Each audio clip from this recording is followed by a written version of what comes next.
आणि आता बातमी आहे सातारा जिल्ह्यातनं। पर्यटन मंत्री शंभूराज देसाई यांच्या मार्गदर्शनाखाली पाचगणी इथे पॅराग्लायडिंग वर्ल्ड कप 2026चं उद्घाटन झालं।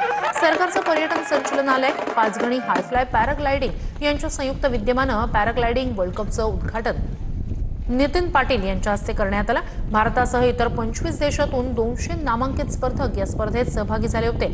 आतापर्यंत प्रामुख्याने युरोपीय देशांमध्ये होणाऱ्या अशा प्रकारच्या आंतरराष्ट्रीय स्पर्धेचा मान यंदा प्रथमच देशातील पाचगणी शहराला मिळाल्यानं जिल्ह्यासाठी ही अभिमानाची बाब ठरली।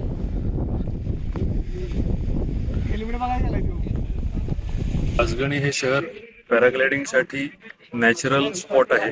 या पॅराग्लायडिंगचा वर्ल्ड कप आहे। यंदा भारताला हा बहुमान मिळालाय। देसाई साहेबांनी सांगितलं की आपण इकडे वर्ल्ड कपला क्वालिफाय झालोय। आम्ही रजिस्ट्रेशन चालू केलं तेव्हा जगभरातून 200 पायलटहून जास्त रजिस्ट्रेशन आमच्याकडे आले। 15 फेब्रुवारीला स्पर्धा चालू झाली आणि 21 तारखेपर्यंत ही स्पर्धा 21 फेब्रुवारी 2026 पर्यंत ही स्पर्धा चालू राहील।